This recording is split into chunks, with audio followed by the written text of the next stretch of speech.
Olá, meus amores do terceiro ano, tudo bom com vocês? Estamos de volta, pessoal, para mais um dia. O final de semana chegou, sexta-feira hoje, último dia da semana de aula, né? Essa primeira semana do mês de setembro. Tio Netinho, não veio ontem, mas tia Sabrina gravou a aula de artes e de ética, que era para ser hoje, mas no caso nós vamos dar aula de história e também de português hoje, tá certo? Vai ser aula de português e de história. Então, antes de nós fazermos nossa aula, participarmos, darmos início à nossa aula de hoje, nós queremos que você em casa feche os seus olhinhos, curva sua cabeça, para que possamos falar com o Papai do Céu, pedindo a Ele bênçãos, saúde e proteção todos os dias para a gente, tá bom? Então, feche seus olhinhos, curve sua cabeça e vamos falar com o Papai do Céu. Senhor, meu Deus, eu te agradeço por mais um dia de vida, te agradeço, Senhor, pela minha saúde, também, Senhor Deus, pela vida da minha família, pela minha escola Pequeno Gênio, pelos professores e professoras e também pelos meus colegas. Abençoa esta aula, Senhor meu Deus, no nome de Jesus. Amém. Bom, pessoal, feita a nossa oração, vamos dar início agora à nossa aulinha de português. Vocês irão abrir o livro na página 103 e nós faremos hoje uma interpretação textual, um estudo do texto, como nós já fazemos aqui todas as quintas-feiras, mas como eu falei para vocês no início da aula, que ontem eu não pude vir e tia Sabrina deu a aula de hoje de sexta ontem. Então eu estou dando hoje, que é sexta, a aula de quinta, tá bom? Vamos lá, português. Estudo do texto. Página 103. Vamos lá. Tio vai ler o texto e quer que vocês acompanhem, tá bom? Depois nós vamos falar um pouquinho sobre ele. O texto tem como título O Direito das Crianças. Toda criança no mundo deve ser bem protegida contra os rigores do tempo, contra os rigores da vida. Criança tem que ter nome, criança tem que ter lar, ter saúde e não ter fome, ter segurança e estudar. Não é questão de querer, nem questão de concordar. Os direitos das crianças todos têm que respeitar. Tem direito à atenção, direito de não ter medos, direito a livros e a pão, direito de brinquedos. Mas criança também tem o direito de sorrir, correr na beira do mar, ter lápis de colorir. Ver uma estrela cadente, filme que tenha robô, ganhar um lindo presente, ouvir histórias do avô. Descer do escorregador, fazer bolha de sabão, sorvete se faz calor, brincar de adivinhação. Morango com chantilly, ver mágico de cartola, o canto do bem-te-vi, bola, bola, bola. Lamber fundo da panela, ser tratada com afeição, ser alegre e tagarela, poder também dizer não. Carrinho, jogos, bonecas, montar um jogo de armar, amarelinha petecas e uma corda de pular.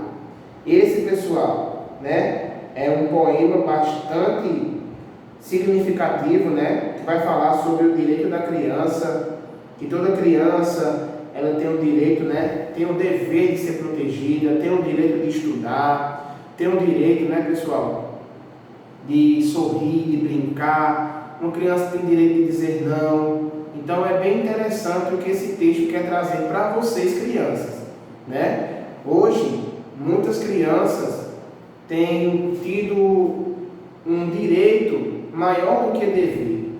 Mas vocês crianças, colocam a cor na cabeça. Vocês, por enquanto, têm mais deveres do que direito. Porque vocês ainda estão na fase de submissão a papai, a mamãe, ao avô, ao tio. Então sempre é bom vocês terem isso em mente.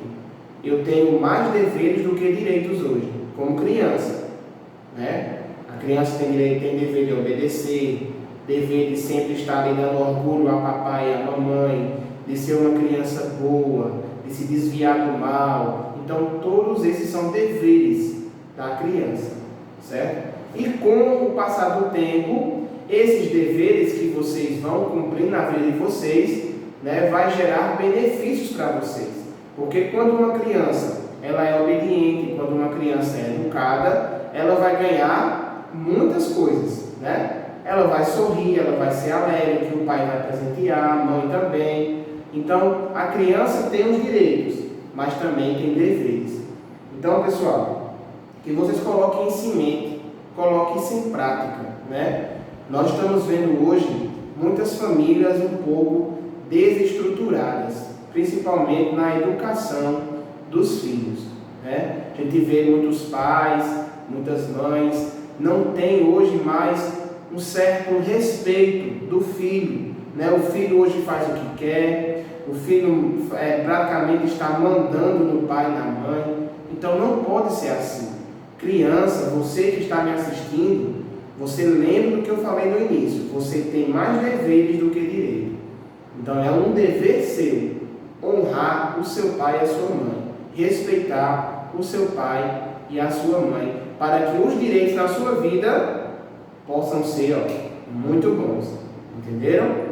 Então vocês crianças, não façam como as outras, né? Que vocês às vezes têm um coleguinha que xinga a mãe, xinga o pai, né? Desrespeita a avó, não obedece. Não faça igual essas crianças, não. Faça diferente, né? Você tem o poder nas suas mãos de mostrar a diferença para o mundo.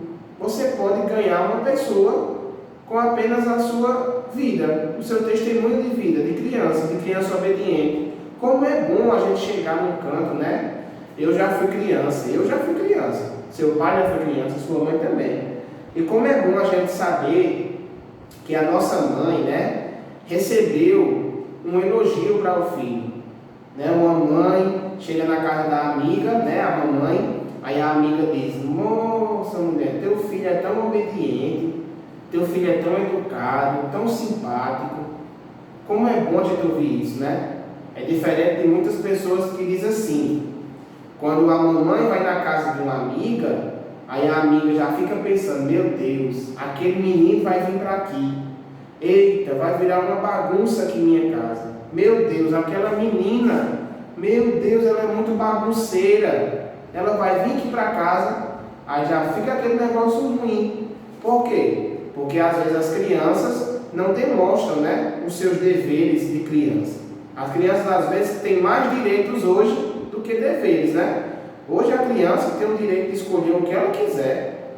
Antigamente, né, a gente, eu particularmente também, e os nossos antepassados, tinha que se agradar com aquilo que o pai dava. Mas hoje não, a criança já impõe um direito ao pai, né? Eu estava conversando esses dias com uma pessoa, acho que foi com Sabrina, em casa. Olha só como é interessante hoje as crianças. As crianças hoje não querem mais receber boneca, carrinho, né? Não quer saber mais disso. Receber uma bola para brincar. É difícil. As crianças hoje querem o quê? Celular. As crianças hoje querem celular. Tem crianças que já têm celular. Coisas que eu, no meu tempo, só vim ter o primeiro celular com 14 anos de idade.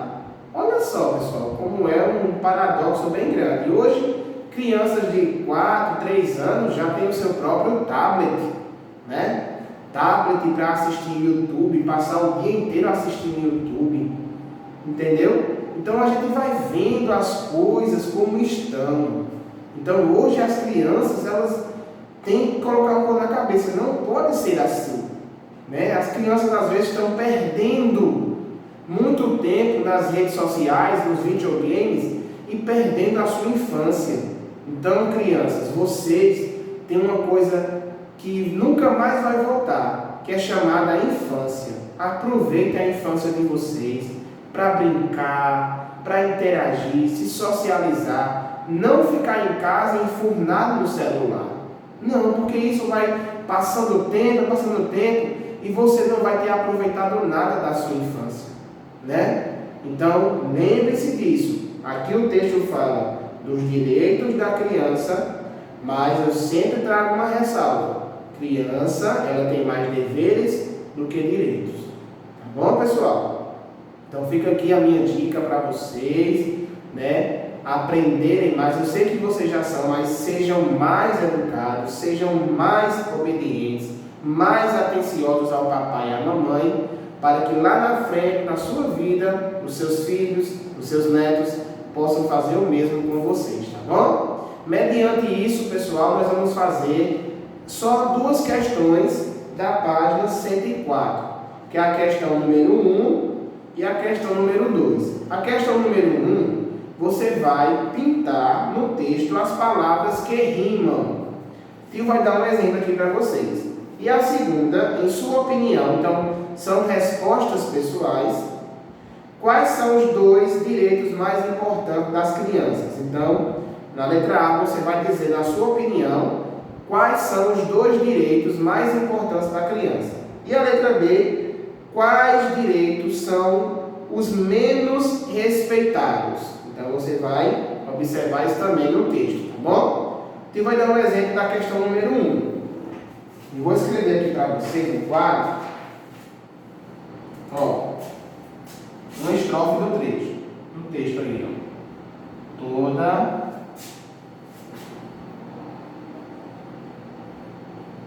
criança no mundo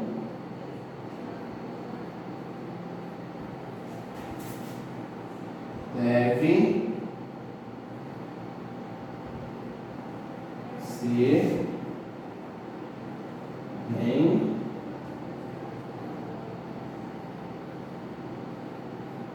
protegida contra os rigores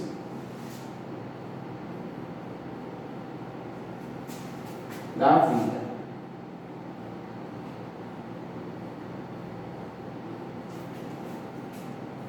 Não, contra os rigores do tempo.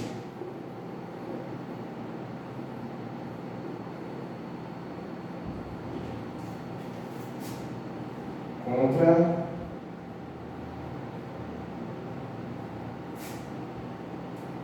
os rigores da vida.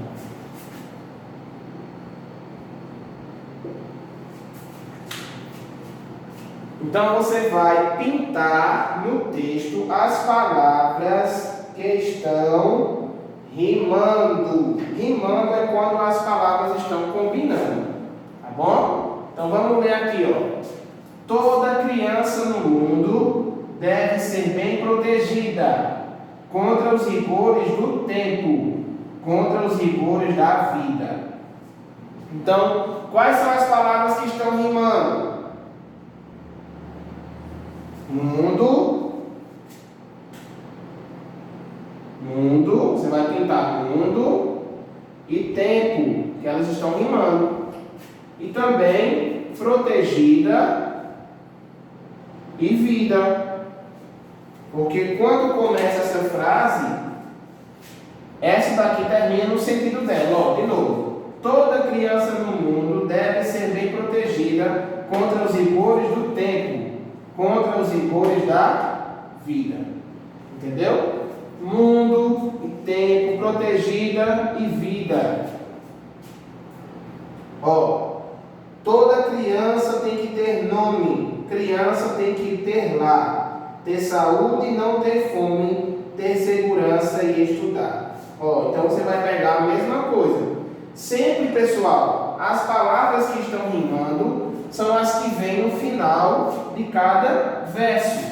Isso aqui é uma estrofe, certo? De 4 versos. Então, em cada verso, a última palavra vai estar rimando. Entendeu? Então, você vai pintar as palavras que rimam no texto. Então, geralmente, sempre são as últimas palavras dos versos. Então, você vai observando aí cada estrofe, vai lendo, vai falando como se fosse rima. Rima é como se você estivesse falando, lendo um texto, para que ele combine com a outra palavra subsequente, tá bom? Toda criança no mundo deve ser bem protegida contra os rigores do tempo, contra os rigores da vida. Então, mundo e tempo, protegida e vida. Entenderam? Então pronto, vamos fazer só essas duas questões, 1 e 2, da página 104. E nossa aula de português fica por aqui. Nós vamos dar uma pausa e voltaremos daqui a pouco nossa aula de história, tá bom? Fica aí, não sai da telinha.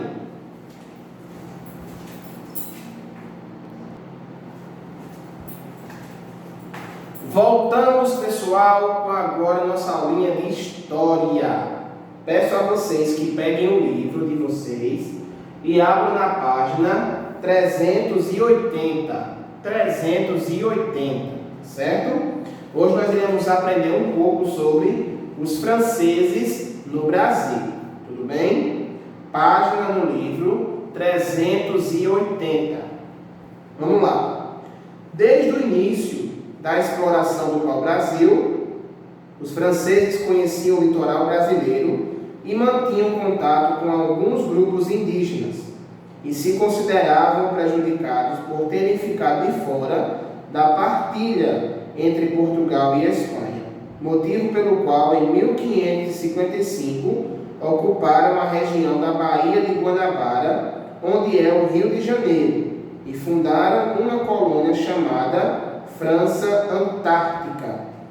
Então, observando aqui, pessoal, que os franceses, antigamente, quando os portugueses chegaram, a gente sabe que o Brasil foi dividido no Tratado de Tordesilhas entre Portugal e Espanha. Portugal ficou com a parte litorânea, que é a parte que pega mais o mar, e Espanha ficou com a parte mais do interior, para dentro ali do Brasil.